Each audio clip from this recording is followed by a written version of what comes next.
গুজব, অপতথ্য ও সাইবার পুলিংয়ের ভুক্তভোগীদের আইনি সহায়তা করতে আইনজীবী প্যানেল তৈরি করেছে সরকার। এক সপ্তাহের মধ্যে প্রজ্ঞাপন জারি করা হবে বলে জানিয়েছেন প্রধানমন্ত্রীর তথ্য ও সম্প্রচার বিষয়ক উপদেষ্টা ডক্টর জাহিদুর রহমান। তিনি আজ দুপুরে সচিবালয়ে নিয়মিত ব্রিফিংয়ে কথা জানান। এ সময় প্রধান তথ্য কর্মকর্তা সৈয়দ আফদাল আহমেদ উপস্থিত ছিলেন। জাহিদুর রহমান বলেন, নাগরিকদের সুরক্ষায় কাজ করবে এই আইনজীবী প্যানেল। প্রাপ্ত অভিযোগের পাশাপাশি স্বতঃপ্রণোদিত হয়েও কাজ করবে তারা। সবাইকে মিথ্যা ও বানোয়াট তথ্য সম্পর্কে সচেতন হওয়ার আহ্বান জানান উপদেষ্টা।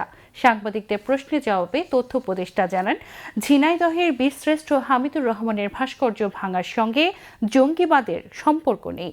উপযুক্ত স্থানে আরও ভালোভাবে তার ভাস্কর্য স্থাপন করা হবে বলে জানান তিনি। ঢাকার মাইলস্টোন ট্র্যাজেডির 1 বছরেও ক্ষতিপূরণ না পাওয়ায় যথাযথ নয় জানিয়ে এ ব্যাপারে ব্যবস্থা নেওয়ার কথা বলেন উপদেষ্টা।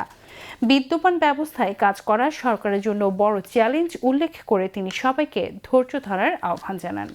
তথ্যের নামে আমাদের উপরে যে ধরনের অত্যাচার বা অন্যায় হয়, তথ্যের দ্বারা কিন্তু অন্যায় হতে পারে। তথ্য এখন একটা মারাত্মক অস্ত্র। আমরা যে কেউ ডিসইনফরমেশনের শিকার হতে পারি, আমরা যে কেউ মারাত্মক মিথ্যা সাইবার বুলিংয়ের শিকার হতে পারি, আমরা ফেক ছবি, ফেক ভিডিওর শিকার হতে পারি। সেই রকম মানুষদের জন্য সুখবর হচ্ছে এই আইনজীবী প্যানেল যেটার কথা বলা হয়েছিল, এটা গঠন সম্পূর্ণ হয়েছে। এটা কতগুলো অ্যাডমিনিস্ট্রেটিভ প্রসেস ছিল, বিজ্ঞাপন দিতে হয়েছে, ইন্টারভিউ হয়েছে, নানা রকম ভেরিফিকেশন ছিল। সব শেষে এই প্যানেল তৈরির কাজ শেষ। জাস্ট ফর্মাল প্রজ্ঞাপনটা বাকি আছে। এটা খুব দ্রুত 2-1 দিনের মধ্যেই হয়ে যাবে। এবং আমরা যেটা বলছিলাম, এটা কারোর জন্য দুঃসংবাদ তো বটেই, যারা এই কাজগুলো করেন তাদের জন্য।